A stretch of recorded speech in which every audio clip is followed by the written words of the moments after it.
So you want to work for yourself. Grab a bowl of Wheaties and we'll talk about it.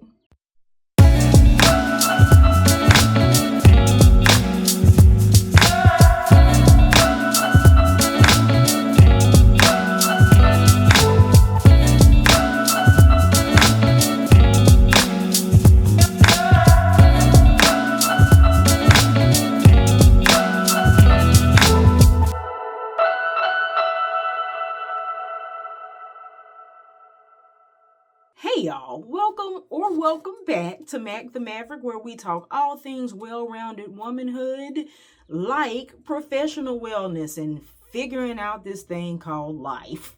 So first of all, I just want to give you guys a huge thanks for helping me make my first 1,000 subscribers. It has been a very, very long road, perhaps longer than it should have, but I'm grateful for it. I've not been able to be as consistent with this channel or even with macthemaverick.com, my blog, which we'll talk about. But I just appreciate the fact that you all have continued to be consistent, supporting me in the things I do, and hopefully finding value in it. So just thank you all so very much. But speaking of inconsistency, for those of you guys who may be new here or don't know, I am self-employed.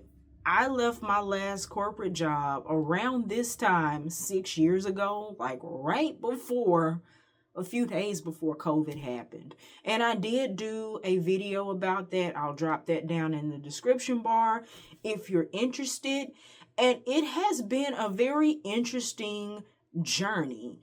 The past couple of years, just in general, have been nuts in our household. And I have had to shift some of my priorities to make sure that everything is fine on the home front.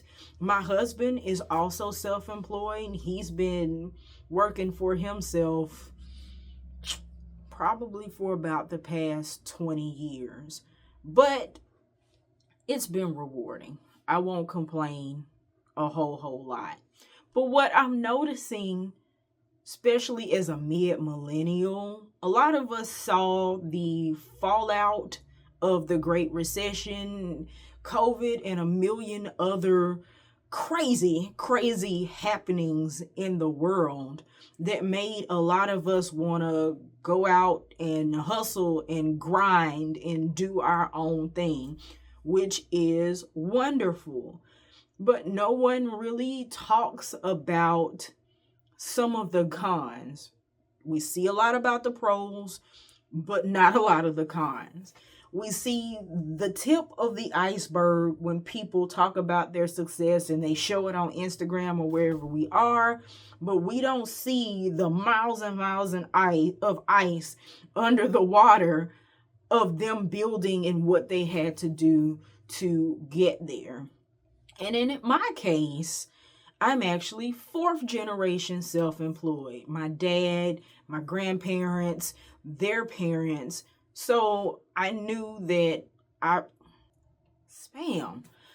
knew that working for myself in some way, shape, or form was always going to be in my future. I didn't know when or what that would look like. But having watched pretty much everybody in my family work for themselves in some capacity, even if it's just part-time, I've seen the good. I've lived through the bad and the ugly, and I want to talk about it today. So what I did was actually poll some of my family members and my husband to get their pros and cons from having done this for a long time, as well as my own. And if you have some, I want you to drop them down in the comments so we can talk about those too. So the first pro is the reason why a lot of people want to work for themselves or go into business for themselves. They want to be their own boss. Yes, It's fantastic to be in a situation where you call your own shots, you do what you want to do the way you want to do it. There is a freedom that comes with that. The freedom to even govern your work according to your own beliefs and values. One of the things that's kind of dicey, especially if you work for a larger corporate organization, is when you see things happening at the top or things happened a certain way and you don't have the autonomy or the efficacy to do much about it. When you work for yourself, you can kind of command that. But the con of that is that you are your own boss. There is no shoving the ball downhill. You is in charge. You is at the helm and you is responsible. Seriously though, I always say that you can't have the right, the reign, or the rule without the responsibility, and that is never more true than when you work for yourself. Also, on the back of that, common theme that everybody said that I polled, including myself, is that you have to be self-motivated. When you work for somebody else, they're out there procuring the work. They're out there developing the business to make sure that you stay employed and have something to do.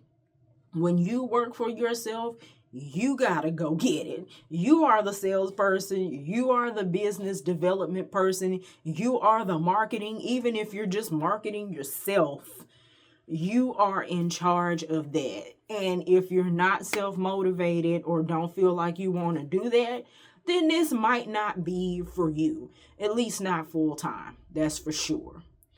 So the next pro is the one that's most important to me, being able to command your own time. Anybody that knows me knows that the utmost important thing to me in my life is time. My greatest pet peeves are wasted time and entitlement and people who feel entitled to waste my time. I can't stand it because time is the one thing that you can't get back. And even with the hardships and some of the ugly times, I even think back to my childhood. My dad was the one who did the pickups and the drop-offs, and he was the one who could just pop up at the school at will if he wanted to. That's priceless. There's no amount of money that I could pay to get that. Or like when your kid says, hey, I want to visit a college across the country, can somebody come with me? And you say, yes, I can, because I don't have to go to my boss and ask for that time. I don't have to tell anybody or get permission from anybody to do what I see fit with the asset that is most important to me. So that's near and dear to my heart and the main reason why I left corporate America. Those of you who don't know, also, my husband is a bivocational pastor. So in addition to working a full-time job, he's also a full-time pastor. And so it's important to me that when stuff has to be done for church or for ministry or whatever, that I'm able to have some flexibility to be an extra arm to him as well. The side effect or the con of commanding your own time is that it's time consuming because there is no such thing as PTO. You don't get a bank of paid time off unless you work for it and build it in and plan for it in advance. When we don't work, we don't get paid. So if that's something that you are looking to consider, think about whether you need that kind of security. I know a lot of people if they work a consumer facing business that has set hours, until they have people they can hire or delegate that to, they gotta be there every single time the doors open. You gotta plan your vacation. You gotta really be on top and organized and thinking in advance, because there is no, I'm gonna just tell my boss I'm gonna take 3 or 4 days off and do what I want to with it necessarily, without there being a cost. Also, in the same vein of being your own boss and commanding your own time and stuff, from my dad, he was talking about dealing with the general public. He has been a mechanic by trade for several decades, and now he teaches.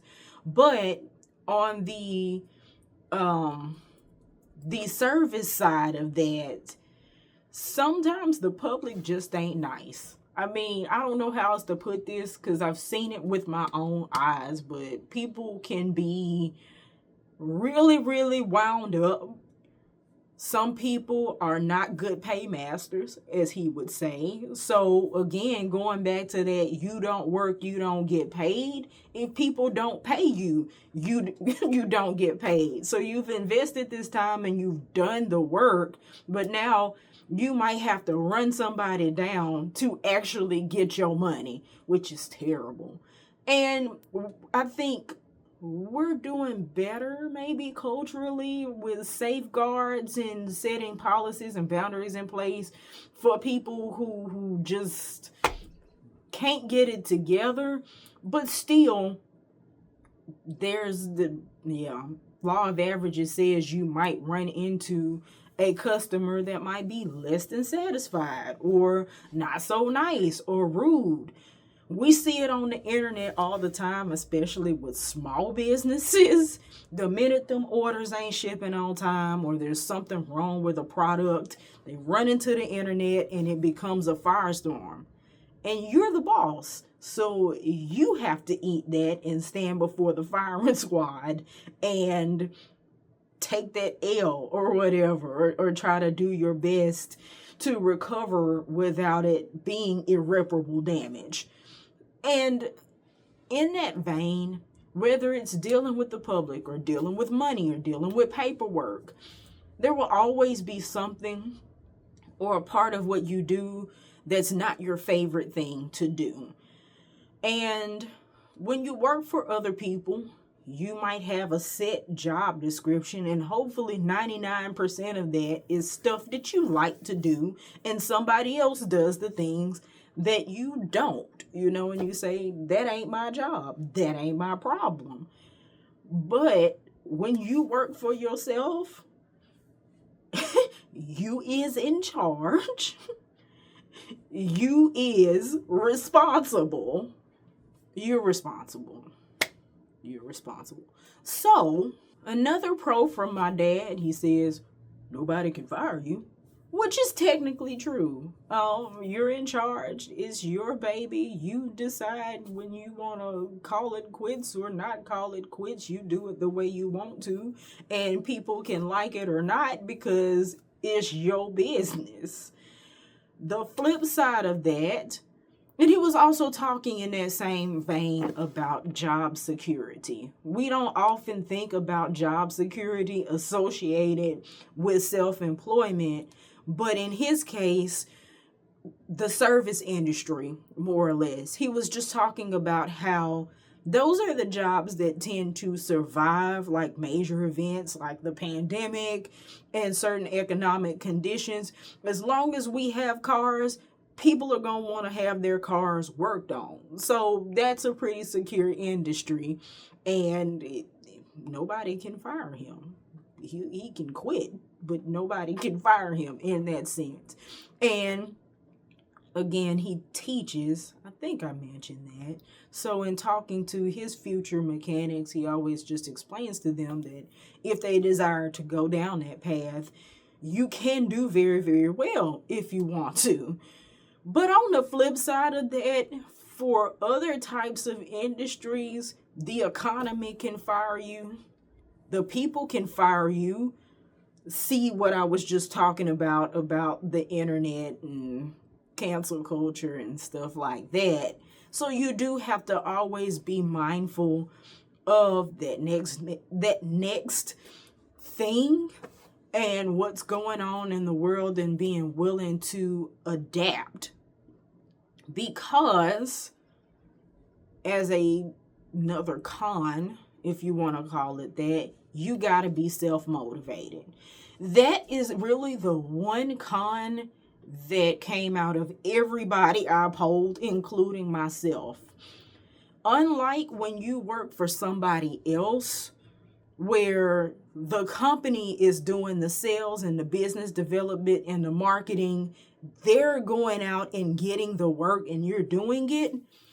When you work for yourself, whether it's consumer based or business to business or freelancing like we do, you gotta go get it.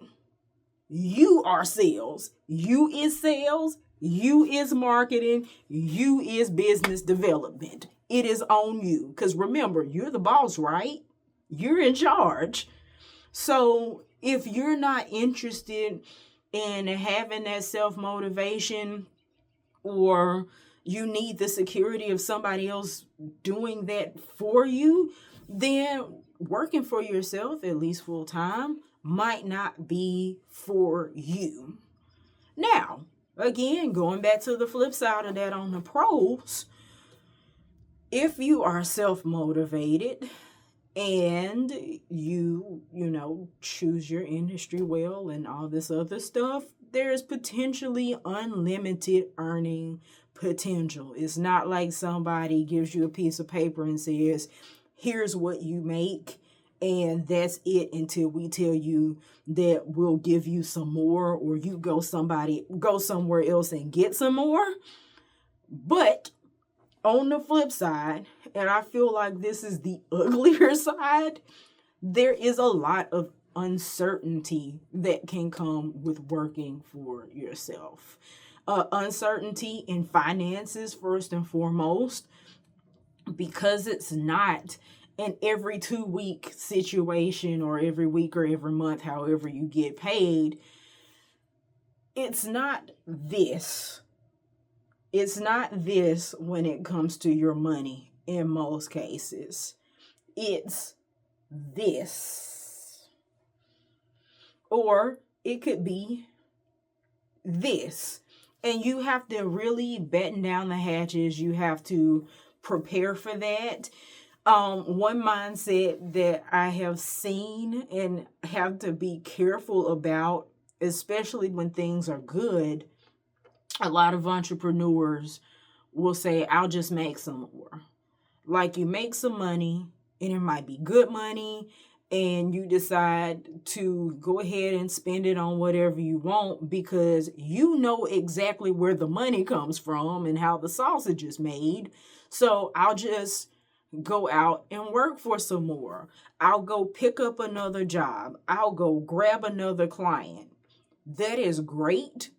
And faith is always wonderful. You got to have that too. But it's prudent to have some balance with that, to make sure that you're in the mind of forecasting or thinking ahead, putting back or whatever for the times when things are lean. Because again, it's on you. Or when things happen to you, if I get sick and I can't work for a week, I have lost a week's worth of wages. So when things are really, really good, I'm working, and I'm being judicious as possible with my spending so that when those kind of things happen, it's not a complete explosion, which I have had, which I definitely experienced when we were growing up. You got to be mindful of that. Benefits are ridiculous. Insurance is stupid expensive when you work for yourself, but those are things you have to be prepared and thinking about. Retirement, you got to plan for that. taxes. Get you a really good tax professional. Yeah, you can do them yourself. Some people do, but we go and get ours done because between the two of us, yeah, the paperwork is insane. Get you a tax professional and stay on top of that. But those are the things that you have to be mindful of when you decide to pull yourself close enough to the dock to jump. And also just think about the fact that self-employment comes in different forms. We talked about people who have like brick and mortar retail type businesses, people who have online businesses, people who freelance. I work for several different tech companies. So I work for somebody, but I don't work for somebody. I pick my projects, I do what I want, but yeah, I go get the work for them and they go get the work from somewhere else, etc., etc. Or even with this whole content creation thing, I have made money from vlogging and blogging, but I hadn't had enough time to really max out the potential of my avenues because bills still need to be paid. The trade-off, when I was working full-time, I had hardly any time to do any of this stuff, especially after I got married. So I had the security of my job and was able to save up some stuff before I left, but I didn't have the time I have now. Now I have more time, but I also have a little bit more in terms of fiscal responsibility or things I have to be mindful of because that check's not steady anymore. So y'all, I feel like I've kind of covered most of the pros and cons I could think of and from the folks that I talked to, but if you have experience, let us know below. If you are considering it, drop down in the comments and talk about it. But I just want to also note, I guess in closing, no matter what the internet and social media and the world and the landscape says, entrepreneurship or self-employment is not for everybody.